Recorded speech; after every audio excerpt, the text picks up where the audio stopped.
So yeah, so basically we were discussing what we're, as far as what we donated to the foundation, and love what you do, and kind of the history of the foundation was definitely touching, and knowing that you are going there and ensuring that the money is spent directly. There's no admin fees or anything. Essentially, every dollar that you receive goes directly to the children where in Africa? Rwanda. Rwanda. So I'll tell the story. I tell the story? No, I'll tell. You go. Yeah, you tell the story. I know that. I've heard it a couple times now, but I love the story. You tell me. The charity organization is called River's Promise, and my son is named River. My son is adopted from Rwanda. He's my only son. And we met him when he was 2.5, 3 years old, worked through the adoption process. Took 2 years to get him out of the country, finally got him out of the country, and most folks who end up adopting take a child, it's kind of move on with your life, oh yeah, you were adopted or whatever. But we met all of his earliest friends at the orphanage where he lived at, and I started thinking, I said, one day he's going to look at all the photos and say, what happened to that kid, Dad? What happened to those kids? What happened to the buddy that I was playing the ball with? And I wanted, yes, sound effects, it was radio. My producer's here, it's wonderful. And so I decided we would start a foundation, and we asked the director of the orphanage at the time, we said, what's the greatest need? Because I said I wanted to have an answer when my son gets older and says, Dad, what happened to those kids? I didn't want to have to say, I don't have any freaking clue. I don't know what happened to them. We're here, and isn't it great?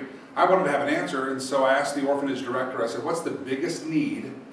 And I thought he was going to say maybe food and clothing or something, and I could run down to the local shop, buy a couple of bags of rice, a couple of pairs of shoes here and there, and I'd scratch my guilty conscience or whatever. And the director said, school fees. He said, without education, these kids will never break the cycle of poverty. So I went, well, that's a little bit more longer commitment. That's not a bag of rice or whatever. So my wife and I started a little foundation, just kind of our project, that no matter what happened with the adoption, we were still fighting to get him out of the country, that we would make sure that him and his earliest friends had access to school fees. Figured out it cost roughly about the school fees themselves, plus their health insurance, plus some food and everything, cost about $35 a month. It was real simple. And it was pretty cheap. The school itself was actually real cheap, the school supplies, added stuff. So people started finding out what we were doing and said, hey, your son's going to live in our community, he's going to be friends of our family as well. We'll help out. So it became a full foundation in which we, 501c3, in which we started doing child sponsorship programs, sending kids to school. And it all started because I made a promise to my son, whose name is River, and therefore it's called River's Promise.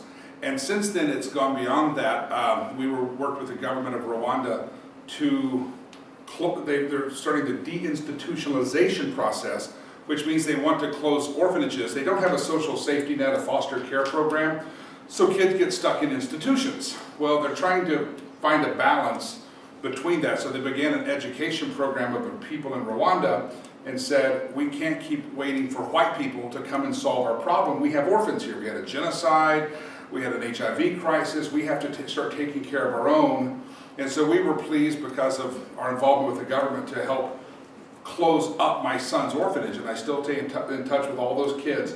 But most of those are in Rwandan adoptive homes. I go see them 3 or 4 times a year. And so I was done. I'm thinking, yes, I'm all done here. I've taken care of my son's earliest friends. And my contact said, Jimmy, before you fly home, I want to show you something. Okay, show me something. Took me out about 30 minutes out of the downtown main area.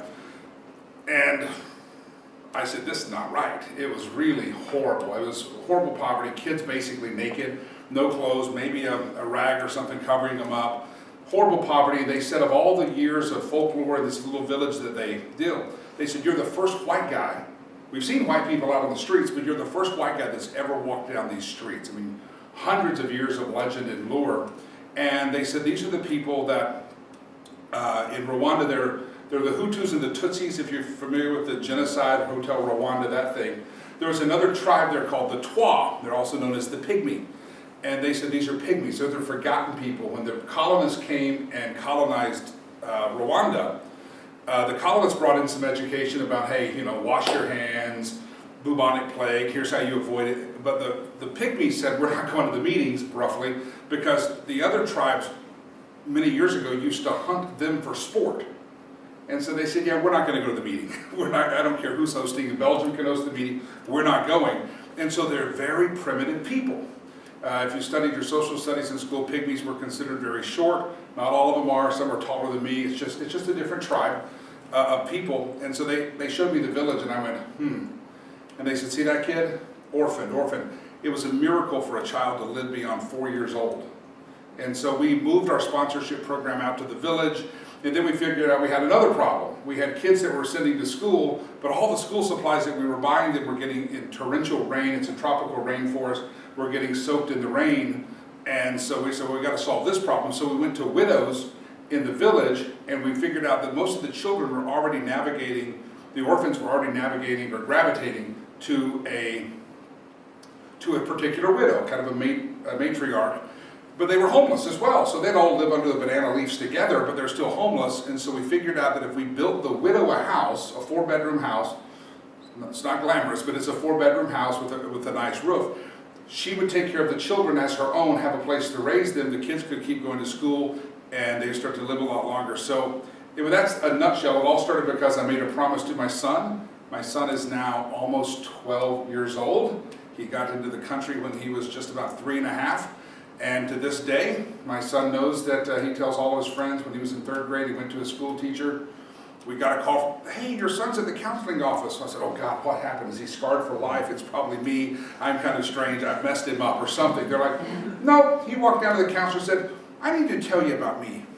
I'm adopted from Rwanda, and we have a charity. You should support it, Rivers Promise. He went to the neighbor's house when he was a little younger. Now he's getting closer to teenager years, so he's a little bit more reticent. But when he was about 8 or so, went to a new neighbor and saw a moving truck and saw a boy's bicycle get moved off the moving truck. Went and knocked on the door. Hello, I'm here to play with the little boy that just moved in here. The parents were unpacking boxes. The moving truck had just left. He's downstairs. Who are you? My name is River. Tell us about yourself. My name is River, and I'm adopted from Africa. We have a charity foundation that you should support. We help children. Some of my earliest friends, riverspromise.org.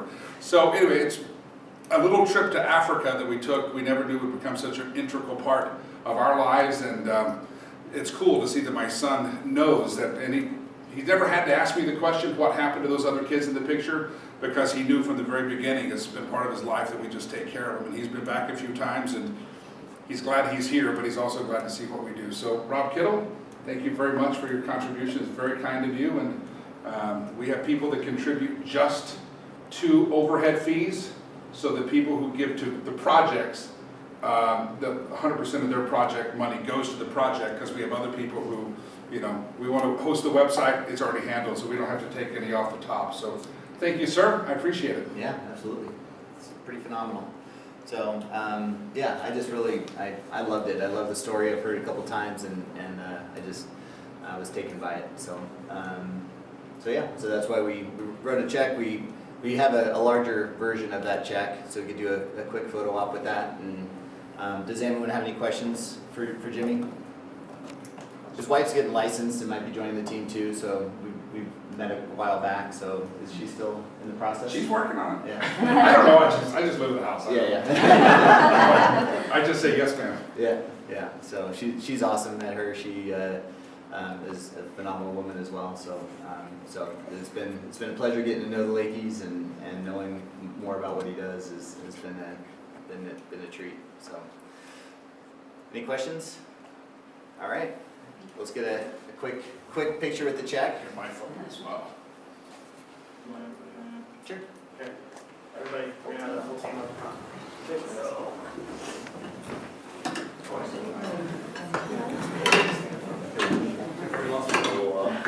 Oh, it's okay. See, I lost my phone up here. I don't know if your phone's out. Harley says she's sorry she can't take it. I just wanted to sign my. Yeah, that really helped. Ballpark with 10 No. Oh, okay. But I just was going to our day. So. Yeah. I just came over. I have to show